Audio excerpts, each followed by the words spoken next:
Gym नहीं जाना चाहते और घर पर ही एस्थेटिक्स, एथलेटिक और एनिमे टाइप फिजिक बनाना चाहते हो तो वेलकम ब्रो, तुम बिल्कुल सही वीडियो पर आए हो। बॉडी बनाने के लिए ना तो कॉस्टली जिम मेंबरशिप चाहिए, ना ही डम्बेल्स या फैंसी मशीन। सिर्फ एक छोटा सा स्पेस, थोड़ा डेडिकेशन और तुम्हारा अपना बॉडी वेट ही काफी है। इस वीडियो में तुम्हें मिलेगा एक क्लियर 30 दिन calisthenics road map beginner to advance. Calisthenics कहाँ से शुरू करें, कैसे शुरू करें, कैलिस्थेनिक्स ही क्यों करें, कुछ कॉमन मिस्टेक्स जो बिगिनर्स को अवॉइड करनी चाहिए, और वीडियो के एंड में तुम्हें एक free PDF road map guide भी मिलेगा। सो अगर तुम रेडी हो अपनी बॉडी को नेक्स्ट लेवल पे ले जाने के लिए तो कमेंट करो yes I am ready. Why do calisthenics? सबसे पहला सवाल आता है, भाई कैलिस्थेनिक्स क्यों करें? मतलब जिम जाकर डम्बेल्स, मशीन्स यूज करने के बजाय बॉडी वेट एक्सरसाइज ही क्यों? पहली बात, कहीं भी कभी भी वर्कआउट। तुम्हें ना फैंसी जिम मेंबरशिप चाहिए, ना कोई एक्सपेंसिव इक्विपमेंट। सिर्फ एक छोटा सा स्पेस और एक पुल अप बार हो तो तुम अपना पूरा वर्कआउट निकाल सकते हो। हॉस्टल में हो, घर पे हो या ट्रैवल कर रहे हो, कैलिस्थेनिक्स कहीं भी पॉसिबल है। दूसरी बात, फंक्शनल स्ट्रेंथ। जिम में तुम हैवी वेट्स उठा लोगे, लेकिन रियल लाइफ में एक सूटकेस उठाने या वॉल पे चढ़ने में स्ट्रगल करोगे। कैलिस्थेनिक्स तुम्हें वो स्ट्रेंथ देता है जो एक्चुअल जिंदगी में काम आती है। तीसरी बात, स्किल्स एंड कूल फैक्टर। सोच के देखो, तुम हैंड स्टैंड या मसल अप कर रहे हो, इंस्टेंटली तुम अलग लगते हो। लोग जिम में सेम बाइसेप कर्ल करते रहते हैं, पर तुम यूनिक स्किल्स सीख रहे हो जो इंप्रेसिव भी लगती हैं और बॉडी को चैलेंज भी करती है। और हाँ, लो इंजरी रिस्क। मशीन्स में गलत वेट लगाओ तो इंजरी पक्की। कैलिस्थेनिक्स में अगर तुम फॉर्म सही रखते हो तो इंजरी का चांस काफी कम होता है, मतलब सेफ भी है और सस्टेनेबल भी। इसलिए ब्रो, अगर तुम एक स्ट्रॉन्ग, लीन और स्किलफुल फिजिक बनाना चाहते हो जो लाइफ लॉन्ग तुम्हारे काम आए तो कैलिस्थेनिक्स एकदम बेस्ट ऑप्शन है। Benefits of calisthenics. अब एक इंपॉर्टेंट सवाल, भाई कैलिस्थेनिक्स का असली फायदा क्या है? चलो सिंपल और क्लियर बताता हूँ। Muscle growth plus fat loss together. Gym में लोग बल्किंग, कटिंग अलग करते रहते हैं, पर कैलिस्थेनिक्स में तुम्हारा पूरा बॉडी एक साथ काम करता है। इससे तुम लीन, श्रेडेड और एथलेटिक लगते हो। Mobility, flexibility and balance. Machines सिर्फ एक मसल को टारगेट करती है, लेकिन कैलिस्थेनिक्स तुम्हें फुल बॉडी कंट्रोल देता है। तुम्हारी मूवमेंट स्मूथ हो जाती है, बॉडी फ्लेक्सिबल लगती है। No robotic vibes, sustainable and cost effective. ना हैवी जिम फीस, ना एक्सपेंसिव इक्विपमेंट, बस अपना बॉडी और थोड़ा स्पेस चाहिए। मतलब ये एक लाइफस्टाइल है जो तुम लॉन्ग टर्म फॉलो कर सकते हो बिना टेंशन के। Body control and discipline. अपने ही बॉडी वेट को मास्टर करना एक अलग ही फीलिंग है। हर रेप तुम्हें ज्यादा माइंडफुल और कॉन्फिडेंट बनाता है। ये तुम्हारी मेंटल स्ट्रेंथ भी बिल्ड करता है, एस्थेटिक फिजिक। और हाँ, सबसे मजेदार बात, कैलिस्थेनिक्स से जो बॉडी बनती है ना, वो एनिमे टाइप फिजिक होती है। ब्रॉड शोल्डर्स, टाइट कोर, लीन फ्रेम, नेचुरली अट्रैक्टिव और शार्प लगता है। समझ रहे हो ब्रो? कैलिस्थेनिक्स सिर्फ वर्कआउट नहीं, ये एक लाइफस्टाइल है जो तुम्हें स्ट्रॉन्ग भी बनाता है और स्मार्ट भी। How to start calisthenics? Bro, imagine करो तुम फुल मोटिवेटेड हो अपनी बॉडी ट्रांसफॉर्म करने के लिए। यूट्यूब स्क्रॉल करते हो और बंदा मसल अप मार रहा है, हैंड स्टैंड कर रहा है। तुम्हारे दिमाग में तुरंत आता है ये मुझे भी करना है, पर असली प्रॉब्लम यही होती है। शुरू कहाँ से करें ये क्लियर ही नहीं होता। ज्यादातर लोग डायरेक्टली स्किल्स पर जंप कर देते हैं और फिर 2 से 3 दिन बाद या तो बॉडी में दर्द से छोड़ देते हैं या मोटिवेशन डाउन हो जाता है। सच ये है, कैलिस्थेनिक्स का स्टार्ट होता है बेसिक्स से। पुशअप्स, असिस्टेड पुलअप्स या नेगेटिव पुलअप्स, स्क्वाट्स और प्लैंक्स। ये सिंपल लगती हैं, बोरिंग भी लगती हैं, लेकिन यही एक्सरसाइजेस तुम्हारा फाउंडेशन बनाती हैं। बिल्डिंग तभी स्ट्रॉन्ग होती है जब उसका बेस सॉलिड हो। और एक चीज हमेशा याद रखो, फॉर्म रेप्स से ज्यादा इंपॉर्टेंट है। मतलब 5 क्लीन पुशअप्स 20 घटिया पुशअप्स से हमेशा बेटर रहेंगे। लॉन्ग टर्म में वही तुम्हारी स्ट्रेंथ बनाएंगे। इक्विपमेंट का भी टेंशन लेने की जरूरत नहीं, बस एक पुलअप बार अगर मिल जाए तो बेस्ट, वरना अपने बॉडी वेट से ही तुम 80% वर्कआउट कर लोगे। घर, हॉस्टल, पार्क या टेरेस, वर्कआउट हर जगह पॉसिबल है। रूटीन भी ओवर कॉम्प्लिकेटेड मत बनाओ। हफ्ते में 3 से 4 दिन बेसिक्स पर फोकस करो। रोज बॉडी पर अननेसेसरी लोड डालने की जरूरत नहीं। रिकवरी उतनी ही इंपॉर्टेंट है जितना वर्कआउट। और भाई एक रिक्वेस्ट, अभी हैंड स्टैंड, मसल अप या फ्रंट लेवर ट्राई मत करना। पहले स्ट्रेंथ और कंट्रोल डेवलप करो। जब तुम बेसिक्स में कंसिस्टेंट रहोगे, स्किल्स अपने आप अनलॉक हो जाएंगी। सोच के देखो, अगर सिर्फ 30 दिन तुमने बेसिक्स के साथ डेडिकेशन रखा तो तुम्हें खुद फील होगा कि बॉडी टाइट हो रही है, स्ट्रेंथ ग्रो कर रही है और कॉन्फिडेंस डबल हो गया है। यही है कैलिस्थेनिक्स की असली शुरुआत। Busting nonsense myths. Bro, calisthenics शुरू करते ही सबसे पहला चैलेंज वर्कआउट नहीं होता। पहला चैलेंज होता है लोगों की बकवास सुनना। दोस्त, रिलेटिव्स या नेबर्स बोलेंगे इससे हाइट रुक जाती है, मसल्स सिर्फ जिम से बनते हैं। और सबसे फनी में, कैलिस्थेनिक्स सिर्फ पतले लोग कर सकते हैं। चलो एक एक करके सब क्लियर करते हैं। पहला मिथ, हाइट वाली बात। सोच के देखो, तुम पुलअप्स कर रहे हो, तुम्हारी स्पाइन स्ट्रेच हो रही है, पोस्चर इंप्रूव हो रहा है, और कोई बोलेगा हाइट रुक जाएगी। ब्रो, ये पूरा नॉनसेंस है। हाइट सिर्फ जेनेटिक्स और न्यूट्रिशन पर डिपेंड करती है। अगर कैलिस्थेनिक्स हाइट रोकता तो दुनिया के सारे जिमनास्ट 5 फुट पर ही रुक गए होते। दूसरा मिथ, मसल्स सिर्फ जिम से बनते हैं। अरे भाई, मसल्स को क्या फर्क पड़ता है कि रेजिस्टेंस डंबल से आ रहा है या तुम्हारे खुद के बॉडी वेट से? जो चीज मैटर करती है वो है प्रोग्रेसिव ओवरलोड। मतलब आज तुम 5 पुशअप करते हो, कल 10, फिर डायमंड, फिर आर्चर पुशअप। यही लैडर चढ़ते चढ़ते बॉडी स्ट्रॉन्ग और एस्थेटिक बनती है। और तीसरा में, कैलिस्थेनिक्स सिर्फ लीन लोग कर सकते हैं। ये तो सबसे बड़ी मिसअंडरस्टैंडिंग है। सच ये है कि हर फिटनेस लेवल का बंदा शुरू कर सकता है। अगर अगर ओवरवेट हो तो असिस्टेड वेरिएशन से स्टार्ट करो। धीरे धीरे स्ट्रेंथ और कंट्रोल बिल्ड होगा। कैलिस्थेनिक्स तुम्हारी बॉडी के हिसाब से एडजस्ट हो जाता है, तुम्हारा शेप चाहे जो भी हो। तो अगले टाइम कोई भी ये बकवास मिथ्स सुनाए, बस कैजुअली बोलना, भाई एक काम कर, यूट्यूब पर कैलिस्थेनिक्स ट्रांसफॉर्मेशन सर्च कर ले, सब समझ आ जाएगा। सिंपल 30 दिन का calisthenics road map. Okay bro, अब समय आ गया है उस पार्ट का जिसका तुम वेट कर रहे थे। 30 दिन का complete calisthenics transformation road map. ये रोड मैप तुम्हें एकदम बिगिनर लेवल से लेकर तुम्हारे एडवांस्ड वर्जन तक ले जाएगा। मैंने इस रोड मैप को 3 फेजेस में डिजाइन किया है, बिल्कुल वैसे जैसे एक बिल्डिंग बनती है। पहले फाउंडेशन स्ट्रॉन्ग होती है, फिर स्ट्रक्चर खड़ा होता है और लास्ट में फिनिशिंग टचेस आती हैं। यही अप्रोच तुम्हारी बॉडी के ट्रांसफॉर्मेशन पर अप्लाई होगा। और सबसे बेस्ट पार्ट, ये road map step by step बना है, मतलब तुम्हें ओवरथिंक करने की बिल्कुल जरूरत नहीं। बस फॉलो करो और रिजल्ट्स अपने आप आते देखो। एक बिगिनर से एक एडवांस्ड कॉन्फिडेंट एथलेटिक तुम तक का सफर यहीं से स्टार्ट होता है। फेज ए, फाउंडेशन, डे 1 से 10। सबसे पहला स्टेप है अपना बेस स्ट्रॉन्ग बनाना। अगर फाउंडेशन ही वीक हो तो प्रोग्रेस रुक जाती है। इस फेज का गोल है फॉर्म, पोस्चर और बेसिक स्ट्रेंथ बिल्ड करना, ताकि बॉडी अगले लेवल्स के लिए रेडी हो। इंक्लाइन या regular pushups, 3 set 8 to 12 reps. ये एक्सरसाइज मेनली तुम्हारा चेस्ट टारगेट करती है, साथ में शोल्डर्स और ट्राइसेप्स भी एक्टिवेट होते हैं। चेस्ट को ब्रॉड बनाने के लिए और आर्म्स को स्ट्रॉन्ग बनाने के लिए ये मस्ट है। असिस्टेड या नेगेटिव पुलअप्स, 3 सेट 4 से 6 रेप्स। ये तुम्हारी बैक मसल्स और बाइसेप्स को ट्रेन करती है। बैक स्ट्रॉन्ग होने से तुम्हारा पोस्चर इंप्रूव होता है और बाइसेप्स आर्म्स को थोड़ा थिक दिखाते हैं। Body weight squats, 3 sets 12 to 15 reps. Squats तुम्हारे लेग्स का बेस है, ये तुम्हारे क्वाड्स, ग्लूट्स और हैमस्ट्रिंग्स पर काम करते हैं, मतलब लेग्स को स्ट्रॉन्ग और स्टेबल बनाते हैं। Plank plus dead bug, plank 3 sets 20 to 40 seconds,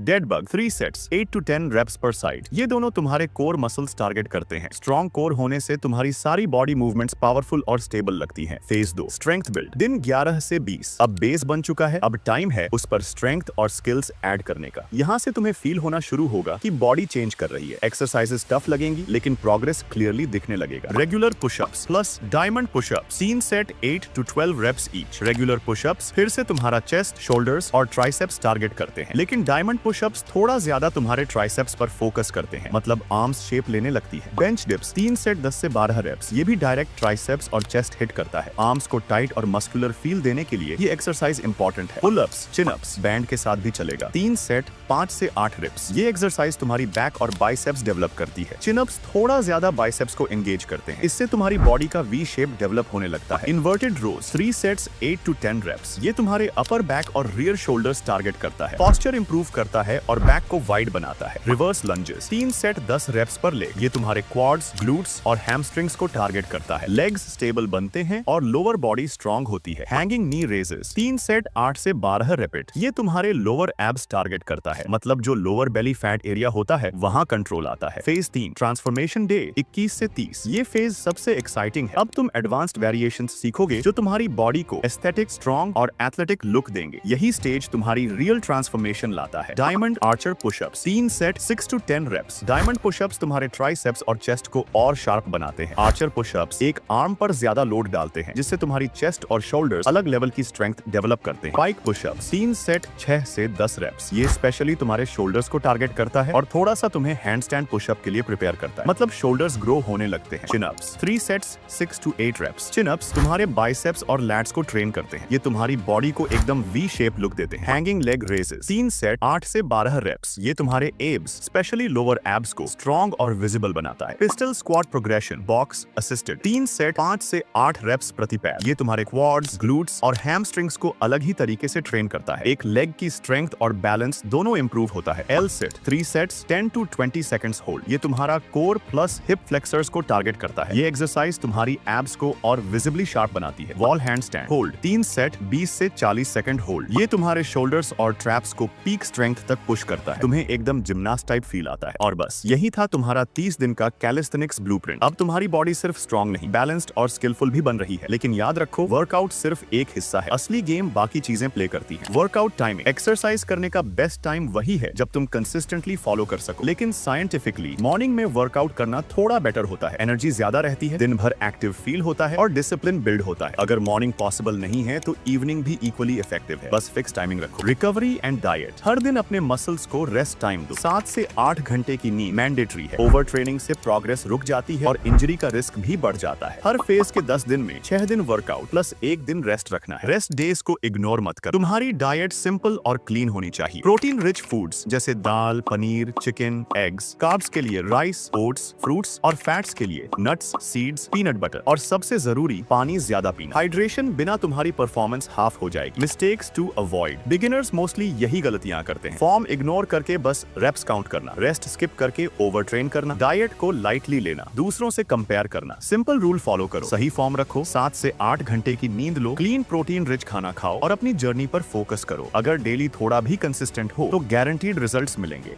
तो दोस्तों, ये था तुम्हारा 30 दिन का कैलिस्थेनिक्स रोड मैप, बिगिनर से एडवांस्ड तक का एक क्लियर पाथ। अगर तुम सीरियसली अपना ट्रांसफॉर्मेशन स्टार्ट करना चाहते हो तो एक्सक्यूजेस बंद करो और आज से शुरू करो। और हाँ, अगर तुम्हें इसका डिटेल्ड PDF रोड मैप चाहिए तो मेरा टेलीग्राम चैनल ज्वाइन कर लो, लिंक डिस्क्रिप्शन में है, वहां से डायरेक्ट डाउनलोड कर पाओगे। और एक छोटी सी रिक्वेस्ट, अगर तुम्हें ये वीडियो वैल्यूएबल लगा हो तो चैनल को सब्सक्राइब करके सपोर्ट जरूर दिखाना, क्योंकि ऑनेस्टली यूट्यूब का एल्गोरिदम हमेशा अच्छे कंटेंट को पुश नहीं करता, लेकिन तुम्हारा एक सब्सक्राइब और शेयर क्रिएटर के लिए बहुत बड़ी मोटिवेशन होती है। सो लेट्स गो ब्रो, अपनी बॉडी को एक नया शेप देते हैं। मिलते हैं नेक्स्ट वीडियो में। Till then keep grinding.